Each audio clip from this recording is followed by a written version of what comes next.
Coahuila, una nueva forma de gobernar. Hace unos momentos, maestras, maestros, encontré a la prensa a la entrada de este edificio y una de las primeras preguntas que me hace es: ¿cuál es mi mensaje a ustedes en este día que es tan importante? Contesté, pero he reflexionado algo que les quiero decir. Hoy Coahuila es la tercera economía más dinámica de nuestro país.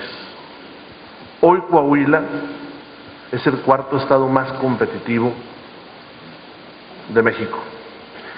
Hoy nuestro estado, en la región Laguna, es el mayor productor de plata refinada del mundo. Es también el mayor productor de motores de México. Es en la comarca lagunera sitio de la segunda empresa más importante agropecuaria del país. Pocos saben que de Coahuila sale el alimento para 12 millones de mexicanos. Más o menos el 12% de nosotros come de lo que se produce aquí en Coahuila. En la región sureste, donde estamos, es el clúster automotriz más grande de México. El 20% de las exportaciones del país de automóviles salen de aquí. El siguiente estado produce el 11% de las exportaciones. Esa es la potencia que tiene Coahuila. Ayer estuvimos en Monclova, el lugar donde está la mayor producción de acero líquido de México. Y gracias a Monclova, Frontera y a Castaños, somos el mayor productor de carros de ferrocarril del mundo. Producimos el 12% de la energía eléctrica del país. Ayer pusimos en marcha la construcción más bien, de una segunda planta de la cervecera Constellation Brand. Lo voy a decir en el mejor de los planes, me van a cotorrear. Pero ahorita se producen 10 millones de cervezas ahí, todas de exportación. Entonces hoy de esas no tomamos. Si alguien tiene sed, pues ahí, 10 millones de cervezas. Frente a esa se está haciendo una planta espejo, es otra igual, para producir, por lo tanto, 20 millones de cervezas al día. Junto se producen más o menos 8 millones de envases al día. Esa es la potencia económica de nuestro estado. Y cuando me preguntaban los compañeros de la prensa cuál era mi mensaje, yo les decía que hay un factor que permite eso, que son las maestras y los maestros. Y que cuando se levantan críticas hacia el magisterio, se les olvida decir que esa fortaleza que tenemos se debe a que esos ingenieros que están ahí, esos técnicos, esas compañeras y esos compañeros salieron de las aulas donde ustedes dieron clases. Nos ha faltado decir eso. Nos ha faltado difundir que la fortaleza de Coahuila no se entiende sin las profesoras y sin los profesores. Y cuando vienen las críticas, sí, yo aplaudiría a las profesoras de los profesores. Usted es maestra de preescolar, profesora. Usted es maestra de preescolar. Pues los muchachos que usted vio hace, 15 años, muchos de esos están en esas plantas. ¿Por qué no impactan esas críticas en la sociedad? Les voy a decir por qué. Porque ese muchacho que está ahí, igual que yo, recuerdo a mis profesoras y a mis profesores. Y sé perfectamente que lo que se quiere a veces es vender una nota, pero que mi profesor, mi profesora, Silvia, de primer año, haber batallado, por cierto, un chorro conmigo, todos los días estaba ahí, me enseñó a leer y a escribir. y que mi maestro Pedro, que se anda por aquí seguramente, hoy no lo invitaron, normalmente está por acá. Así como usted dijo, maestro, por la tarde yo era el turno vespertino, orgullosamente, porque luego... Y por la mañana me preparaba a mí para los concursos en los cuales me tocaba participar.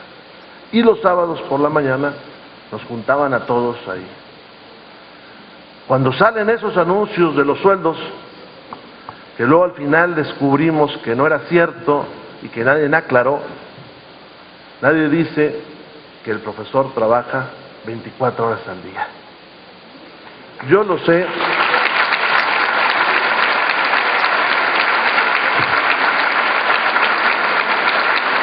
Yo lo sé. Yo con los años se vuelve uno medio chillones. No me tengo que ir por la orillita porque si no se me sale la lágrima. Yo lo sé porque tengo la fortuna de haber visto a mi papá y a mi mamá trabajar, como sus hijos tienen la fortuna de verlos a ustedes trabajar sábados y domingos. Yo lo sé por eso. Porque cuando llegaba el domingo, don Eliseo, después de la comida, mi papá tenía una mesa, la del comedor, porque no hay estudios, o sea, no hay oficina especial en la casa, porque el profe vive de su salario.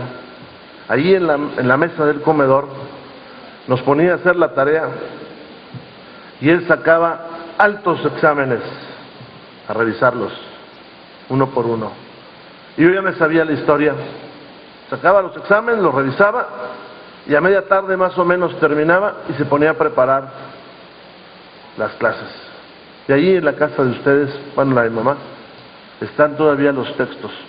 Y les digo algo, y espero que me permitan extenderme un poquito. Mi bisabuelo fue profesor y en la casa de mi mamá están los cuadernos de mi bisabuelo, que seguramente también los domingos se ponía él a hacer la preparación de sus clases. Eso falta a veces cuando se pone a juicio la labor del maestro, decirlo.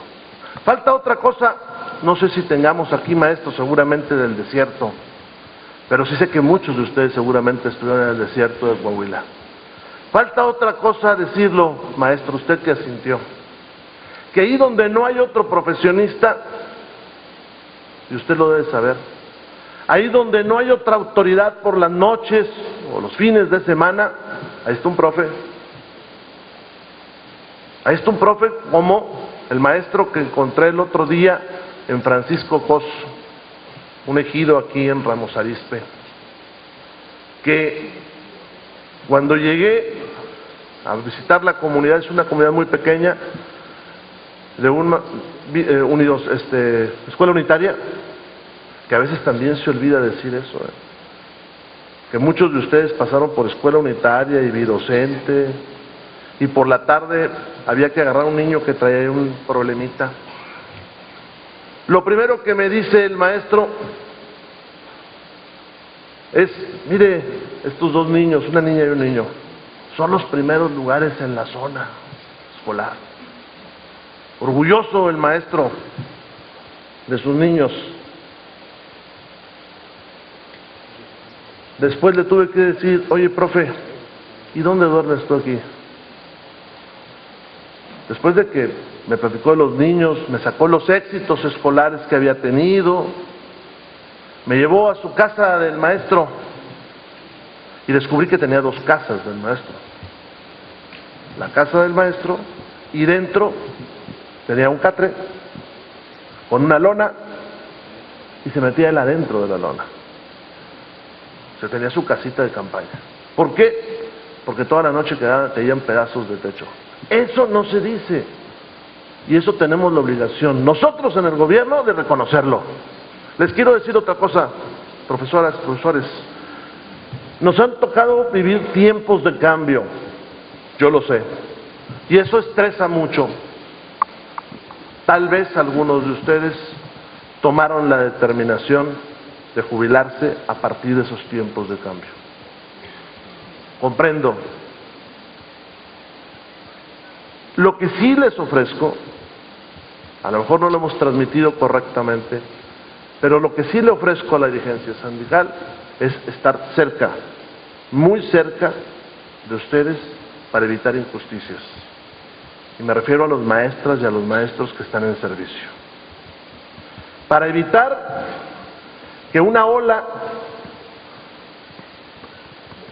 de, no sé si de enojo, porque no lo debe haber, pero una ola de, sería de mala publicidad, quiera ser víctima a alguien como este profesor que nos da buenos resultados, que está ahí y que se quiera de alguna otra manera perjudicar. Eso no lo vamos a permitir y para eso estamos cerca de ustedes. Hace unos días platiqué con la dirigencia de la sección 38 y 5, después con el maestro secretario de la sección 35. Y les dije, profesoras, profesores, que teníamos que analizar los fenómenos similares que se han dado en otras partes del mundo, para saber cómo maestros como ustedes de otras partes han enfrentado esto. Yo hago frente a ustedes el compromiso de no permitir que suceda una injusticia con nadie. Eso es un compromiso con ustedes, de resolver cada tema uno por uno, porque a nosotros nos interesa cada una y cada uno de ustedes. Lo tercero, el gobierno de Coahuila nunca se va a alejar de los profesores y de las profesoras que educan a los coahuilenses. Sería un error terrible. Sé que hay temas difíciles y que a lo mejor alguien recomienda que no se traten porque pueden estresar. Pero miren, profesoras, profesores, nosotros actuamos de buena fe y preferimos resolver los problemas que patearlos hacia adelante. Preferimos atender y discutir, y lo podemos hacer las veces que sean, discutir los temas antes de voltear a otro lado. Lo que yo les garantizo es que de frente al magisterio atenderemos todos los temas. A mí también me interesa que pensiones esté fuerte. A mí también me interesa que el servicio médico de la 38 se mejore. A mí también me interesa que el ISSSTE se mejore. Pero lo que sí les digo es que esto se mejora si actuamos. Y en eso estoy, en actuar. Hace unos días estuve con el director del ISSSTE, el director nacional del ISSSTE en la Ciudad de México, y llevé las peticiones que muchos de ustedes me han dado, que la clínica de Acuña no tiene ni para hacerse una radiografía. ¿Verdad, maestra? No tiene nada, como dice usted. Le llevé un análisis y lo invité a venir. Y le dije, Sebastián, fuimos compañeros diputados, acompáñame. Ahí van ustedes, los profes, pero también van muchos otros trabajadores. Vamos a enfrentar eso. Ese es el compromiso que yo les dejo. Me decía alguien acá afuera que hubo a homenajear a los profesores, discutiendo con ellos los temas de estos momentos de cambio y no sacando de la vuelta a la discusión. Sí les quiero recordar algo para terminar, dos cosas. Quienes nos critican, al gobierno y al magisterio y a los que somos profesores o a los que sentimos el orgullo de venir de una familia de maestros, porque yo todos los días recuerdo a mi padre haciendo su hojita de las planas, de lo que iba a hacer durante la semana, o haciendo un boletín que le daba a los muchachos. Se les olvida que la organización sindical, esa que luego se trata de impulsar mediáticamente un ataque contra la organización sindical, surgió porque muchos de los antepasados de los que nos critican balaceaban profesores, les quitaban sus orejas en los años 40 porque llegaba el profesor, como usted, profesor rural, a decirle a todos que no se dejaran explotar. Se les olvida que por eso surgió el CENTE. A muchos se les olvida que gracias al CENTE, y a ellos les corresponderá su discurso docente, pero yo lo veo desde fuera, gracias al CENTE y a las maestras de escuela pública, tenemos, entre otras cosas, educación científica. Y se los digo porque en mi escuela normal tuve un profesor que me daba historia de la educación y nos hizo reflexionar sobre eso. Gracias a los profes hay educación científica. Gracias a los profesores hay educación laica. Algunos de ustedes deben tener más o menos mi edad, o más jovencitos. Pero recuerden 1974, la primera reforma, los primeros libros de texto de quinto año con educación sexual. Hoy parece muy normal que le llegue el libro al muchacho. Muchos de los que hoy nos critican son aquellos mismos que grapaban los libros, que quemaban los libros, que les prohibían a los niños tener esos libros. Y si nos vamos 30 años antes, cuando se intentó hacer lo mismo, son los mismos que hoy nos critican. Hoy tenemos educación científica por eso. Hoy pasa la bandera por enfrente de nosotros y saludamos por los profes. Hoy toca el himno nacional y lo cantamos por los profesores. Hoy un niño de Yucatán y un niño de Coahuila piensan en la patria, en una patria igual, por los profes. Este país le debe mucho a los profes, le debe a la educación científica. Maestras, maestros, los felicito. Es un honor poderlos saludar hoy a todos. Sé que en el salón de al lado están sus familias, que hay 600 esposas, esposos,